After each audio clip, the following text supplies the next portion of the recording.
The derelict ship had crashed in the Arizona desert 3 years ago, a twisted mass of alien alloys and dead circuitry that the Velkari Empire had abandoned without a second thought. To them, it was nothing more than obsolete scrap, a failure of engineering, a relic from a war they'd already won. The galactic community had barely registered the incident. Earth was, after all, a backwater planet, its inhabitants still struggling with their own atmospheric pollution and petty territorial disputes. But the Velkari had made a critical miscalculation. They had underestimated humanity's greatest strength, the ability to take broken things and make them magnificent. Dr. Jasmine Chen stood in the cavernous hangar beneath Phoenix, her dark eyes reflecting the iridescent hull of what had once been wreckage. 3 years of sleepless nights, countless failures, and the combined genius of Earth's greatest minds had transformed the alien derelict into something unprecedented. The ship no longer looked abandoned, it looked hungry. Final systems check complete. Harry Okonkwo's voice crackled through her earpiece. The Nigerian engineer was somewhere in the bowels of the vessel, probably elbow-deep in what they'd dubbed the quantum core, a power system so advanced that the Velkari themselves had failed to fully optimize it. Harry had optimized it. Then he'd improved it by 47%. "How's she looking?" Jasmine asked, running her hand along a panel where human touchscreens had been seamlessly integrated with alien neural interfaces. "Like she could punch a hole through a moon," Harry replied, and she could hear the grin in his voice. "The hybrid drive is responding better than predicted. Those Velkari idiots were running this thing at maybe 30% efficiency. They built a masterpiece and treated it like a cargo hauler. That was the pattern they discovered early on. The alien ship wasn't worthless, it had been misunderstood.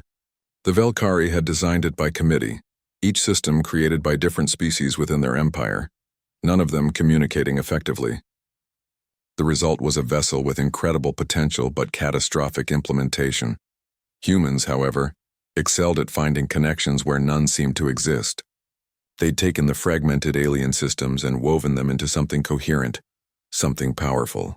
Jasmine had led the neural interface team, creating a bridge between human thought and alien responsiveness.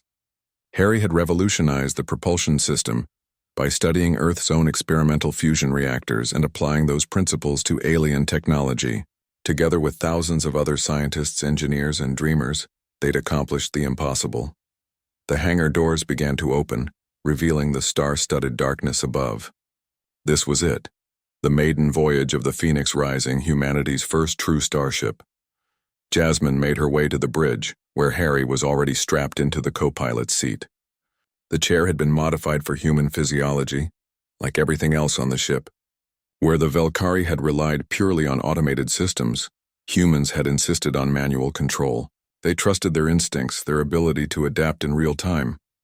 "Control, this is Phoenix Rising," Jasmine said, settling into the pilot's chair. "Requesting clearance for departure. Phoenix Rising, you are cleared for departure. Good luck out there and show them what humanity can do."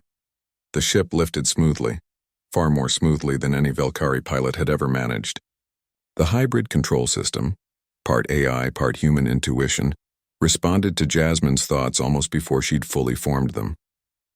Within minutes, they'd broken atmosphere and were accelerating past the moon, engaging quantum drive in 3, 2, 1. Harry's fingers danced across controls that glowed with bioluminescent alien script overlaid with English translations. The ship lurched, reality seeming to fold around them, and suddenly they were traveling faster than light. The Velkari had never managed stable faster-than-light travel with this class of ship. They'd abandoned the design entirely, deeming it too unstable. But Harry had discovered the problem. The quantum core needed to be synchronized with the ship's mass distribution in real time. The aliens had tried to use static calculations. Humans had installed adaptive AI that could make thousands of micro-adjustments per second. They emerged from quantum space near Jupiter, the gas giant looming magnificently before them. The trip that should have taken hours had taken 17 minutes. "Harry, are you seeing these readings?" Jasmine's voice was tight with excitement. "If these are right, we just traveled faster than any ship in Velkari space." He ran the calculations again. 40% faster, Jas. We took their abandoned junk and made it faster than their entire fleet." That's when the proximity alarm screamed. 3 Velkari destroyers materialized around them, their weapons already charging. The lead ship's communication came through immediately, the translator converting their clicking language into English. Human vessel, you are in possession of stolen Velkari military technology. Power down immediately or be destroyed. Jasmine and Harry exchanged glances. They'd anticipated this possibility. Velkari Commander, this is the Phoenix Rising. Jasmine replied calmly. This vessel was abandoned on our world as worthless scrap. We have transformed it under the principle of salvage rights recognized by the Galactic Maritime Code. Irrelevant. That technology is beyond your species' comprehension. Surrender it now. Harry's screen lit up with targeting solutions. The destroyers were moving into attack formation, but they were also using standard Velkari tactical patterns. Patterns that had been encoded in the Phoenix Rising's original databanks. Patterns that Harry and Jasmine had studied for 3 years.